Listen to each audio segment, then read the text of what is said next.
obviously your first time at SEC Media Days.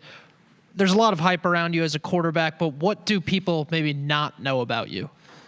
I feel like I'm a pretty normal guy. I like to hang out with my buddies, play golf. I take football pretty seriously, but other than that, just a regular guy. We'll go over to the left side, third row. Hey, Arch. AP Stedham of AP As We See It. Arch, what are some of the things you like to improve upon from your last season, and what can you say about your receivers in this offense?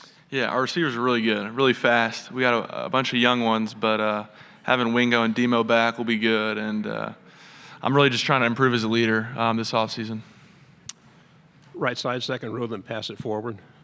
Alex Byington on three. Arch, you just kind of touched on it, but that becoming more of a leader, your teammates have said how active a role you took. What was the impetus of that to try to kind of establish yourself this offseason?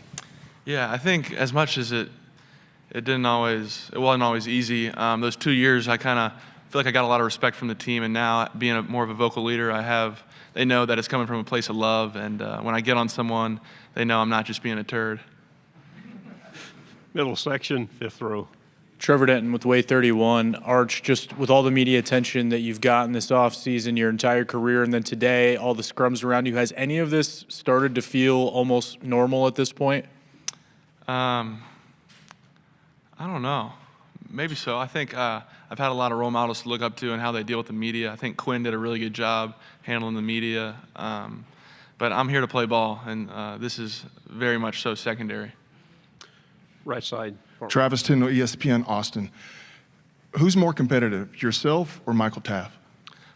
That's pretty close. And who talks more He's trash? like annoying competitive though. Like it's like the little he'll like pick up a piece of trash, but I picked up trash. I'm like, okay, no, but he's good. He picked me off last week in 2-minute drill, which was annoying, but we were both pretty competitive. It gets competitive on the golf course too. Who talks more trash? Probably him. But yeah, probably him. Middle section, fourth row. Tyler Shaw with KBTX and College Station. Going back to being part of the renewal of the Lone Star Showdown, you get to come in and experience that, scoring a touchdown. Just what do you remember from that game, and how much are you looking forward to it being in Austin this year? Yeah, it was a privilege to have that rivalry back, and I'm glad I got to impact the game a little bit. They're a really good team, and that was a big time atmosphere. And I'm looking forward to that game. I got to spend some time with Marcel at MPA. He's a really good guy and a good player. So we're fired up to play them again. Right side. Hey, Arch. Alex Miller with the Bryan College Station Eagle. Kind of picking back off Tyler's question. Big touchdown in a key situation in that game. How did moments of success like that maybe help prepare you stepping into the role you'll have this season? Yeah, anytime you can get reps in the game and make an impact to help your team win, it definitely builds your confidence for the following year. And I think I'm going to try and build on that. Front row and then pass it to your right. Arch, Caleb Saylor, Super Talk Mississippi here. You talked about your role models. Yesterday, your grandfather's jersey was displayed as part of the Ole Miss shrine and with your family name. You're about to have your chance to shine and show and create your own legacy. Well, what's that look like for you? Yeah, it was cool seeing that. I think I came here maybe when it was just opening with my grandfather to watch the Ole Miss Boise State game in opening week.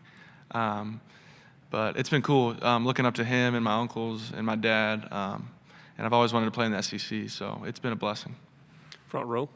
Arch, Ben Garrett, Rebel Grove on 3. I'm curious, your dad's Ole Miss Rebel, Archie's, jerseys here, Uncle Eli. I know you're a Texas Longhorn at quarterback. What's the relationship? You grew up with it. What's your relationship with Ole Miss now? It's a little bit different now. I guess I grew up going to games. We had a place in Oxford, and I'd spend a lot of the summer there and go to at least a game a year. Now, I guess not as much, but they got a really good coach and a really good team. I spent some time with Austin a few weeks ago. He's a really good guy. He's got a hell of an arm, so they're in for a good year. Second row, right side. Arch, your uncles are notorious for having a really strong self-deprecating humor. You've shown flashes of that. What's a Thanksgiving dinner like around the Manning, family household? It's just everybody ripping on each other, or what's that like? Well, I think we play A&M the day after Thanksgiving, so it won't be much this year. We'll probably be with the team. But growing up, it was fun. Watching football, it's pretty much like every other family. Watch football, eat a lot. maybe go outside and wrestle. I don't know. It was pretty basic. Nothing special. Hey, Arch. Jacques Doucet, WFB-TV in Baton Rouge. Obviously, your family name is big everywhere, but in Louisiana, it's very big. You're playing for Texas now, but do you feel like you're also representing Louisiana? What does Louisiana mean to you moving forward, even though you're playing in the state of Texas? Yeah, I try to bring as much New Orleans style to Texas. I learned a lot growing up in New Orleans. Been around a lot of good players. We have some other guys from the state of Louisiana with me at Texas, so it's been fun. And going back every year to Thibodeau, just the New Orleans culture and Louisiana culture is second to none. So it's always fun going back. We'll go here in the middle, fourth row. Gavin Baxley, ESPN, the ticket out of Montgomery. Arch, obviously you played a lot with Quinn Ewers last year. Now that you'll be the starter, has he given you any advice? What have you taken away from Quinn? Yeah, I learned so much from Quinn in my 2 years behind him. I think he handled it like a pro. It's definitely not easy having me as the backup with all the media, but he's always been nice to me and good to me, and I'm forever grateful for him. And I actually texted him the other week for advice on 2 minute, what kind of plays he liked to start with. Go in the back row in the middle. Hey, Arch. Kyle Wood, Athlon Sports. You said you've always wanted to play in the SEC. How has Texas been able to transition so well successfully in the SEC in 2 years? Or in first year? I think that's a credit to Coach Sark and the way he's recruited and built the program. We got a bunch of good players and follow his lead. And so this is a big-time conference, and it's tough each week. But I think we've done a pretty good job, and I'm hoping to carry that forward. Do you think your mobility caught anybody by surprise last year? You can really move. Yeah, my dad was pretty fast, and my mom was fast too. I think she's competitive, so I try to mix it up a little bit when I can.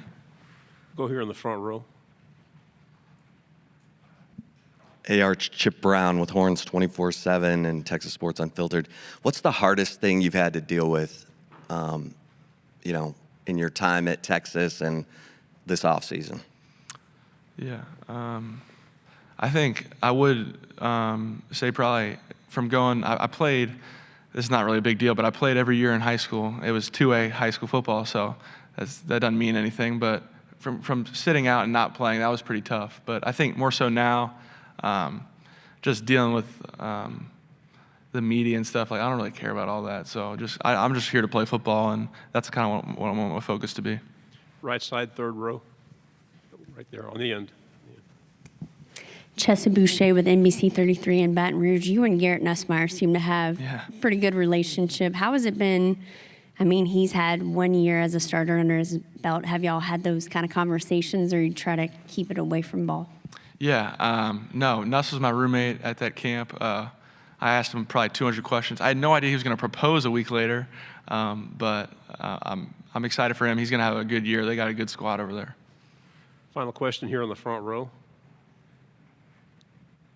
Michael Bronner, WNSP in Mobile. You talked about how hard it was not to play those first couple of years. Obviously, we're in a different era of college sports where it's a super common thing to, okay, if I'm not playing right away, I'm just going to go find somewhere I can play. Did that idea ever creep in? I have no doubt that you had offers to do that, but was there ever any sort of consideration to do something like that? Yeah, no, that never really crossed my mind. I knew Texas was the place I wanted to be. It was the city I wanted to be in with a great education, and I had friends there, and I was still developing and growing as a football player and as a person, so I never really wanted to leave. If there was somewhere else I wanted to be, I would have gone. Arch, thanks very much for your time. Thank y'all. Maybe we see you next year.